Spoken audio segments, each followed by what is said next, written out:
As diferenças entre desenvolver força e volume muscular. É isso que nós vamos ver no vídeo de hoje. Talvez você pense que força e volume muscular estejam diretamente relacionados. Ou seja, que quanto maior e mais musculosa uma pessoa for, mais forte ela é. E bom, você está parcialmente correto. Pelo menos quando se trata de iniciantes na academia. Porque esses normalmente nunca tiveram nenhum estímulo de treino. Então qualquer treino já vai gerar resultados para eles, tanto no quesito de força quanto hipertrofia e volume muscular. O problema é que esse é um pensamento que as pessoas têm até de pessoas mais experientes na academia. Quando se pensa em força, a maioria das pessoas vai atrelar esse atributo a pessoas musculosas, o que nem sempre é uma verdade. As pessoas resumem o fato de se tornar mais forte, quererem ser mais forte, a ganhar mais músculo. Mas na verdade não é bem isso, não se resume só a isso. E com certeza até você mesmo sabe disso. Eu acredito que você já tenha visto, seja na internet ou na vida real, pessoas magras que mesmo assim eram fortes. E ficou se perguntando o motivo que vem por trás disso. E bom, no vídeo de hoje eu vou te responder todas essas perguntas que devem pipocar na sua cabeça. Sobre o porquê sim, pessoas magras podem sim ser fortes.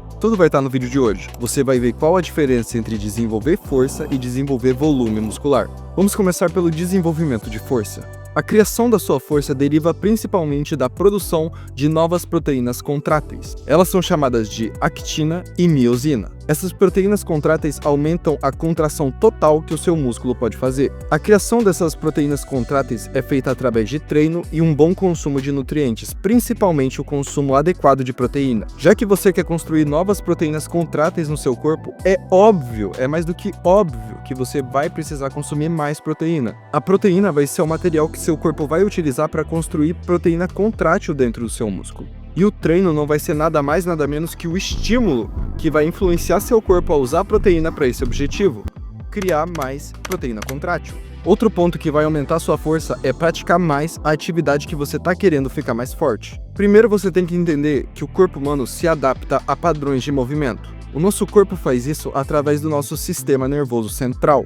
Quando se pratica um movimento em que você já é experiente, seu corpo sabe quais músculos ele deve contrair, quanta força ele deve exercer, e assim ele se torna mais eficiente no movimento, gastando até menos energia. Mas, se você realiza uma atividade nova, é normal que seu corpo não esteja preparado para ela, e você fique mais cansado do que deveria quando pratica um movimento novo. E com o tempo praticando esse movimento, seu corpo ganha mais experiência nele, e assim ele se torna mais eficiente. Com o tempo praticando um movimento novo, seu corpo aprende a executar esse movimento da melhor forma. Assim você vai ganhar mais força. Isso entre muitas aspas, beleza? Já que na verdade seu corpo só aprendeu a lidar melhor com esse movimento. Isso não aconteceu só porque seus músculos ficaram mais fortes ou algo do tipo, mas é porque seu sistema nervoso e o seu cérebro estão se acostumando a lidar com esse movimento. Eles estão aumentando sua eficiência e contratando menos músculos desnecessários durante o movimento. E é claro, perdendo menos energia, que é o principal objetivo do nosso corpo. É normal que você comece um movimento novo e se sinta mais fraco do que quando pratica movimentos em que já tem experiência. E também que você trema mais, que você canse mais, que você sue mais também. E até sinta um certo desconforto. Isso acontece porque seu corpo e seu sistema nervoso estão usando mais energia do que o necessário para aquele movimento.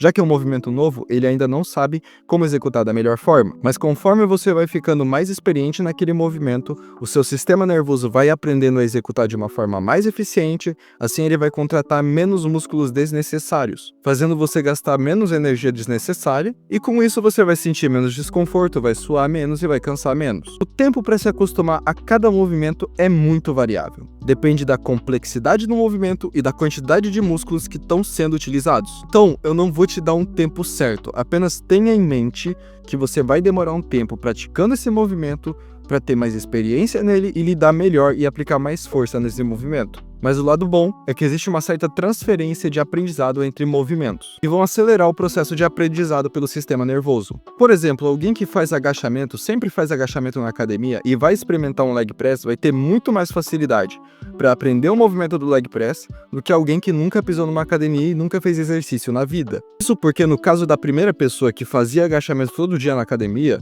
ela já tinha acostumado com um padrão de movimento, no caso do agachamento, que é muito semelhante ao movimento da leg press. Então vai ocorrer uma transferência de aprendizado ali no sistema nervoso, porque os movimentos são parecidos, o da leg press e do agachamento, e a pessoa ali no primeiro caso que fazia agachamento vai aprender muito mais rápido do que a pessoa que nunca fez nenhum tipo de exercício, porque ela não tem nenhuma noção. E quando ela for fazer o leg press, ela vai ter que construir esse aprendizado do zero. E a primeira pessoa que fazer agachamento vai transferir o aprendizado. Assim, o sistema nervoso da primeira pessoa que fazia agachamento aprende mais rápido. Além disso, no processo de prática vai haver adaptações na parte do recrutamento muscular, aumentando o quanto do seu músculo você consegue utilizar para gerar força. Por exemplo, é possível que uma pessoa musculosa utilize menos dos seus próprios músculos do que uma pessoa magra, que vai utilizar um maior percentual do seu músculo, das fibras musculares dentro dele. Assim, ele vai conseguir gerar mais força em um único movimento. Para você que não entendeu muito bem essa parte, eu vou tentar fazer uma analogia para ver se você consegue compreender. Primeiro, eu gostaria que você imaginasse um carro. Imagine um carro. Lembre que o primeiro ponto para ganhar força muscular é aumentar a quantidade de proteínas contráteis no seu corpo, por meio de treino e consumo de proteínas. Na analogia do carro, essa parte seria o velocímetro, seria o potencial de velocidade que seu carro tem. Só que no caso, como a gente está lidando com força, o velocímetro do seu carro seria o potencial de força que você consegue exercer ou de peso que você consegue levantar. Então, por exemplo, você tem muito músculo, você tem muita proteína contrátil, que no caso é seu próprio músculo. Então, seu velocímetro é enorme, você tem um potencial de gerar força muito grande, você tem muito músculo. Só que o quanto desse músculo você utiliza? Um cara que tem várias fibras contráteis, ou seja, possui maior volume muscular, vai ter um potencial maior, vai ter um velocímetro que atinge velocidades maiores. Eu vou dar um exemplo de um carro, vamos imaginar que é uma Lamborghini que chega a 340 por hora. Então, o cara que é musculoso, ele tem uma Lamborghini que o velocímetro tem o potencial ali de chegar a 340 por hora. Esse é o limite máximo de velocidade que ele pode conseguir. E se a gente trocar por força, vamos supor que ele consegue levantar 340 quilos. Então, usando toda a capacidade do seu músculo, seu potencial máximo é chegar a 340 quilos. Continuando na analogia, o segundo ponto para ganhar força é praticar um movimento em que você quer ganhar força. Isso para que o seu sistema nervoso se adapte ao movimento. Na nossa analogia, isso seria como a direção do seu carro, o volante dele. Se você não tem tanta experiência na estrada que você está percorrendo, é normal que você não dirija tão bem nela. Em movimentos novos, a direção do seu carro não vai estar tão boa, porque é como se você estivesse num carro e entrasse numa rua nova. Você nunca andou nessa estrada, e é a mesma coisa com o movimento. O seu corpo nunca praticou um movimento.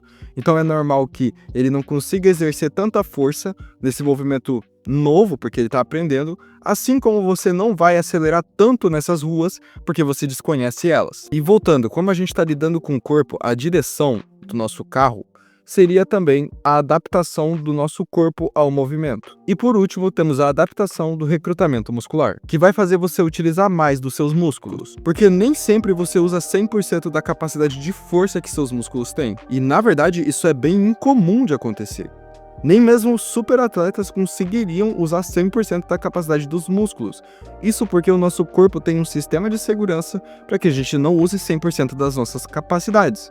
Isso só acontece em casos em que a adrenalina do nosso corpo está extremamente alta, em casos de perigo, que aí realmente a gente consegue usar uma maior capacidade do nosso próprio músculo. Pense no seu corpo e nos seus músculos todos como força potencial. E você pode ativar as fibras contráteis dentro desse músculo, dessa força potencial, mas para isso você precisa ter um maior recrutamento muscular. Por exemplo, atletas de alta performance ativam muito mais fibras musculares em um único movimento explosivo do que pessoas sedentárias. Isso aqui na nossa analogia do carro seria como o acelerador do seu carro de força, beleza?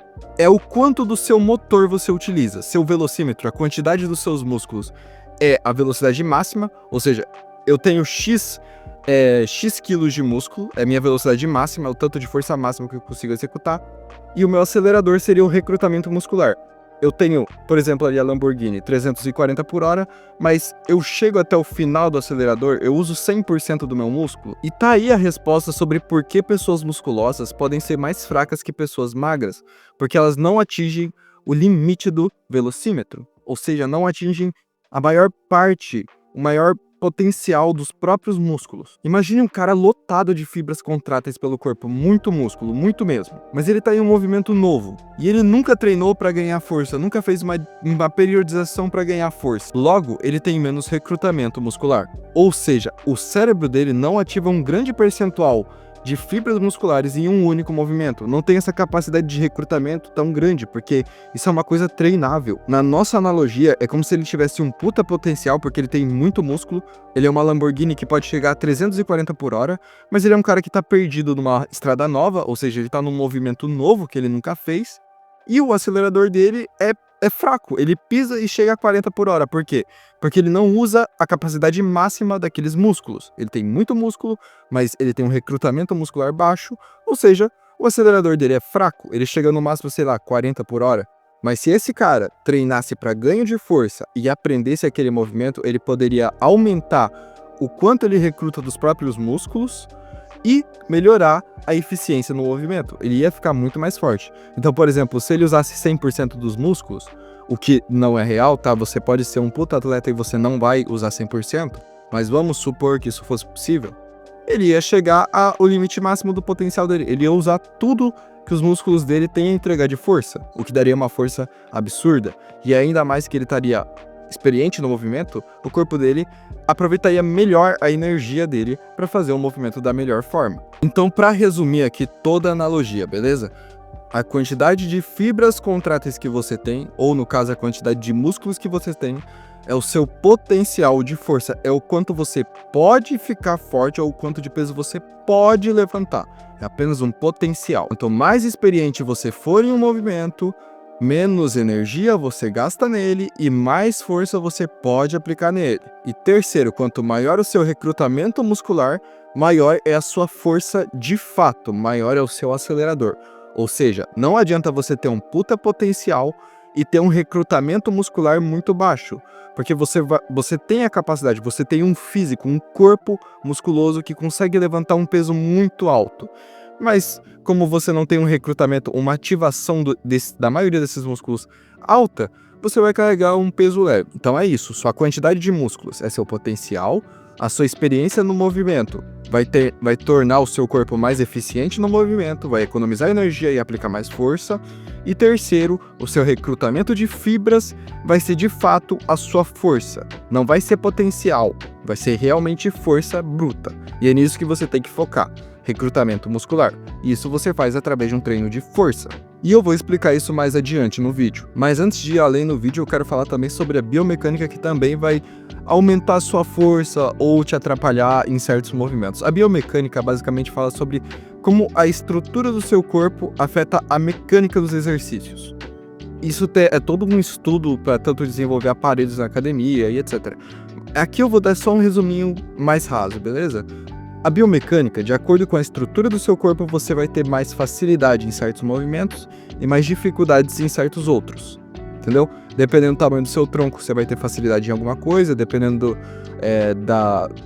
do comprimento das suas pernas, você vai ter facilidade em outras, etc. É isso. Eu só queria citar isso para que você saiba que sim, a estrutura do seu corpo pode te auxiliar em certos movimentos e atrapalhar em certos outros, beleza? O tamanho dos seus ossos, etc. Mas como não é algo que a gente possa mudar, eu resolvi só dar uma resumida. Só quero que você saiba que sim, a estrutura do seu corpo pode mudar algumas coisas. Agora a gente vai falar sobre hipertrofia ou aumento do volume muscular. Assim como no ganho de força, na hipertrofia, a primeira coisa que vai ditar o seu volume muscular vai ser o ganho de proteínas contráteis. Esse tipo de hipertrofia é chamado de hipertrofia miofibrilar. Também dizem que existe outro tipo de hipertrofia que beneficia mais o volume muscular do que a força muscular. Essa é a chamada hipertrofia sarcoplasmática. E eu vou deixar um artigo na descrição desse vídeo falando mais sobre esse tipo de hipertrofia, para já não gastar tanto tempo aqui nesse vídeo. Mas resumindo, o treinamento específico pode, ainda não é uma certeza, desenvolver mais a hipertrofia sarcoplasmática. Isso vai causar algumas mudanças bem específicas nas fibras musculares, como o aumento tanto do diâmetro quanto espessura dessas fibras, além das suas preferências energéticas, o que pode aumentar mais o tamanho muscular do que a força muscular, causando meio que essa discrepância entre seu tamanho e a sua força muscular. Mas eu tenho que lembrar você que está assistindo que essa já é uma área mais cheia de incertezas e dúvidas, não é nada muito certo, beleza? Mas o que eu posso te dizer com certeza é um método de treinamento que vai se adaptar com o seu objetivo. Como um canal sério, eu gosto de focar nas coisas que pelo menos a gente tem uma base ali, uma certeza, beleza? Não vamos ficar muito nessas dúvidas, são teorias, são estudos, etc. Mas vamos focar no que a gente pode fazer. E a coisa que a gente pode fazer é adaptar o treino conforme seu objetivo. Se o seu objetivo for ganhar massa muscular, é muito importante que você foque no seu volume, ou mais especificamente no seu volume load total. Isso porque o volume está ligado diretamente ao estímulo mecânico no seu músculo. E a hipertrofia depende principalmente desse estresse mecânico que a gente causa no músculo. Para você que não sabe exatamente o que é volume load é basicamente o produto entre o número de repetições, de séries e do peso que você usa em algum determinado exercício. Quando você quer ganhar massa muscular, o objetivo é acumular o máximo de volume load que você puder e ir aumentando, conforme você vai treinando. Ou seja, você vai aumentando. Você pode aumentar seu volume load através das repetições, você faz mais repetições, através das séries, você aumenta o número de séries, ou da carga, você aumenta a sua carga e você progride. O que também é chamado de sobrecarga progressiva, esse aumento de volume load. Mas, resumindo, se o seu foco é hipertrofia muscular, volume muscular, foque no volume load. Você quer ele grande e você quer ir aumentando ele conforme o tempo passa. Normalmente, a quantidade de repetições que as pessoas fazem por grupo muscular quando elas buscam hipertrofia é de 8 a 12 repetições. Isso com um peso moderado que elas vão falhar ou chegar perto da falha ali no finalzinho da série. Mas a verdade é que a hipertrofia vai ter o exato mesmo efeito ou um efeito extremamente parecido tanto com altas repetições e baixo peso, quanto com baixas repetições e alto peso, desde que o volume load seja o mesmo. Ou seja, se você faz repetição vezes série vezes peso e dá o mesmo resultado, ou seja, o mesmo volume load, você vai ter o mesmo resultado de hipertrofia nos dois casos, beleza? Mas agora, se o seu objetivo for força muscular, as coisas vão mudar bastante por aqui. Para começar, o volume já não é tão importante. Também, quando o assunto é força, o peso importa sim. E as pessoas que escolhem fazer exercícios com mais peso e menos repetições conseguem ter um ganho de força muito maior do que pessoas que fazem com peso mais leve. Resumindo, para você ganhar força, você tem que treinar com pesos pesados, pesos grandes e que você precise treinar sua força. Isso parece meio óbvio, né? Mas eu tenho que bater na tecla. Não tem como contornar isso, porque se você está treinando força, você tem que usar sua força para levantar peso pesado. Isso é necessário porque, como você está utilizando muito peso com poucas repetições, a cada movimento, a cada levantada do peso, você precisa usar mais dessas fibras musculares dentro do seu músculo para fazer um único movimento. Normalmente, treinos de força exigem que você use de 80% a 100% do seu RM, ou seja, da sua repetição máxima. Sendo 100%, por exemplo, 100% do RM é quando você faz um exercício com uma única repetição e falha. Isso é 100% do RM. Eu acredito que 80% seja ali 5 repetições no máximo. Uma faixa entre ou 3, alguma coisa assim. Mas assim, uma faixa entre 3 e uma repetição é treino de força. Ou no caso, 80% a 100% do RM. É possível sim treinar força com ganho de massa muscular, e para isso que a gente tem planos de treino específicos para cada objetivo. Inclusive, eu já mostrei esse plano para ganhar tanto massa muscular quanto força muscular aqui no canal. Se você quiser assistir, o vídeo tá bem aqui, beleza? Mas sobre as diferenças entre hipertrofia e força muscular, eu acho que é isso. Espero que vocês tenham gostado do vídeo e que tenha sido bastante explicativo para você. Eu até mesmo me esqueci de me apresentar. Eu me chamo Luiz. Seja bem-vindo ao canal onde eu falo sobre o meio fitness, treino, dieta e etc. com a melhor informação possível para você. E se você for novo nesse canal, seja bem-vindo. Aqui eu vou tentar te passar o melhor conhecimento possível que eu puder trazer para você. Se você gostou desse vídeo, deixe seu like, se inscreva e até mais. Falou, foi um prazer te ver.